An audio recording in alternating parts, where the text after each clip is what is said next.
첫 번째 경기 바야돌리드 대 비아레알 분석 시작해 보겠습니다.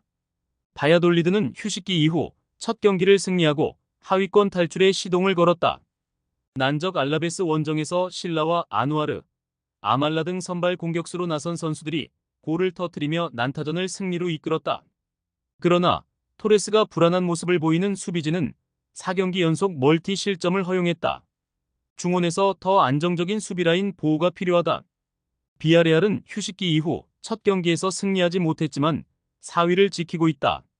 바르샤와 마드리드 연고 두 팀을 제외하면 가장 높은 순위다.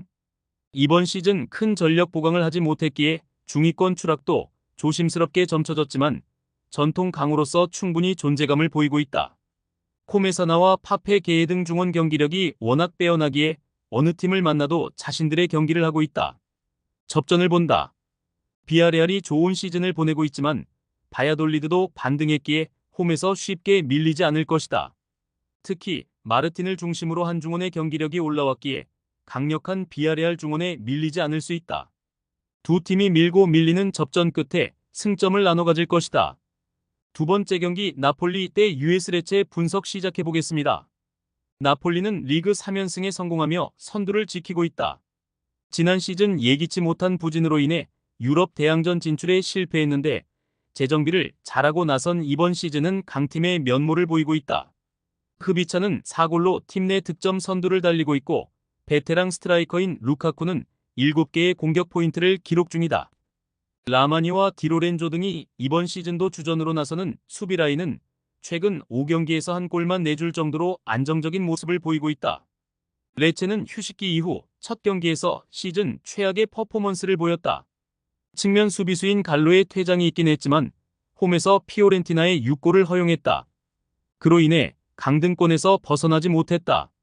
최근 3연패 기간 동안에는 한 골도 뽑아내지 못하며 10실점했는데 공수 밸런스가 무너진 모습이다.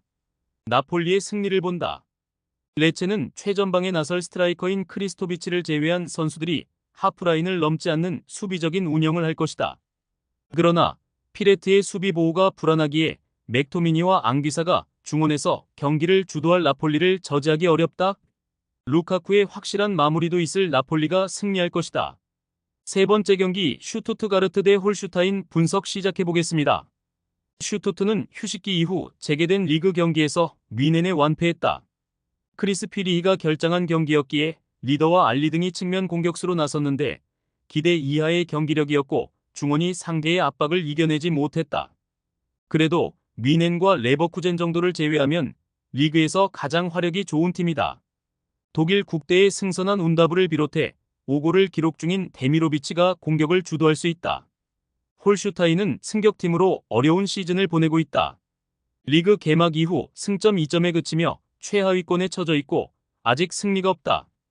마치노 슈토와 피클러 등 해결할 선수들이 있긴 하지만 수비가 너무 불안하다. 에라크와 코멘다 등 3명의 센터백이 나서며 수비 안정을 꾀했는데 상대의 문전 침투에 무너지고 있다. 슈투트의 승리를 본다.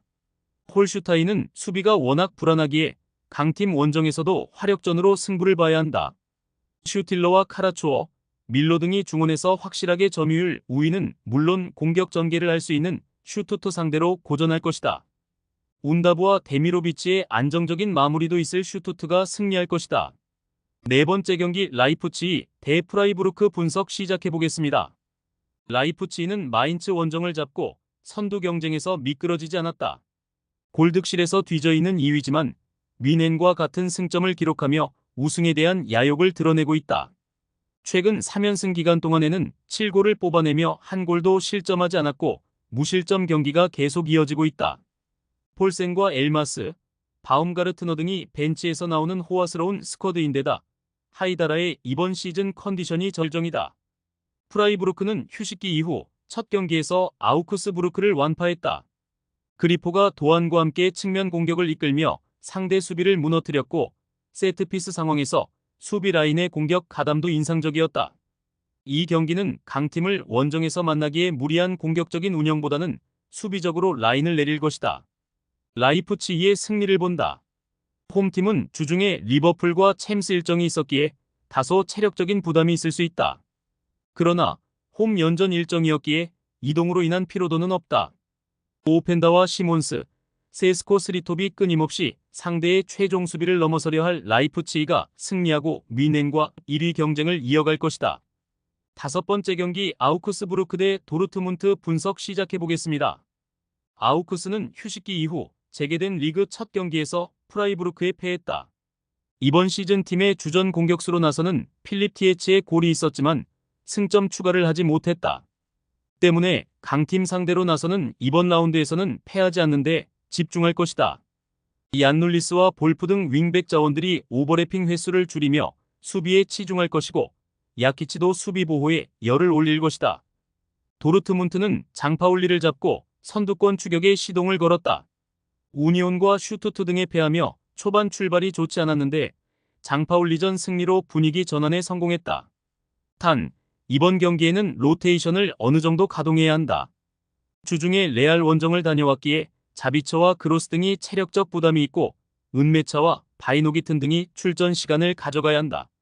도르트문트의 승리를 본다. 아우크스는 TH와 에센데 등이 투톱으로 나서 어느 정도 존재감을 보이지만 교체, 자원 중에 상대 수비를 넘어설 확실한 조커 카드가 없다. 기라시와 바이노기튼, 말렌 등이 역습 상황에서 상대 수비를 넘어서며 마무리를 할 수 있는 도르트문트가 승점 3점을 가져갈 것이다. 여섯 번째 경기 장파울리 대 볼프스부르크 분석 시작해보겠습니다. 장파울리는 지난 라운드 도르트문트 원정에서 패했다. 승격팀으로 홀슈타인 킬과 마찬가지로 강등권에 머물러 있는데 좀처럼 치고 나가지 못하고 있다. 유럽 대항전 진출권 팀인 프라이부르크 원정을 승리하긴 했지만 다른 경기에서는 고비를 넘기지 못했다. 홈에서는 시즌 첫 승이 없는데 최근 두 경기에서는 득점이 없었다. 길라보기와 에겐슈타인 등 팀의 공격수들이 더 힘을 내야 한다. 볼프스는 브레멘에 패하고 원정에 왔다. 토마스의 선제골이 나오며 앞서 나갔는데 역전을 허용했고 비머의 퇴장 이후 생긴 수적 열세로 인해 분위기를 바꾸지 못했다. 그래도 카민스키와 메흘레, 마쿠 등이 나선 측면은 경기 내내 공격적으로 상대 수비를 공략해 최전방으로 좋은 크로스를 올려줬다. 볼프스의 승리를 본다. 홈 첫 승을 노리는 장파울리가 와그너와 잭슨 어빈 등 중원의 라인을 올린 공격적인 운영으로 승부를 보려 할 것이다. 그러나 원정팀은 웨즈칸과 아놀트 등 공수 밸런스가 좋고 중원 압박에 능한 볼란치 듀오를 가동할 수 있다. 요나스 빈과 아무라 등이 공격적으로 상대 수비를 몰아칠 볼프스가 승리할 것이다. 최종 조합은 영상 아래 고정 댓글로 말 걸어주시면 오늘 정보방에서 무료로 공유해드립니다. 제발 손해보면서 토토하지 말고 다같이 웃으면서 즐겁게 베팅합시다. 함께 하실 분들은 부담 갖지 마시고 편하게 말 걸어주세요.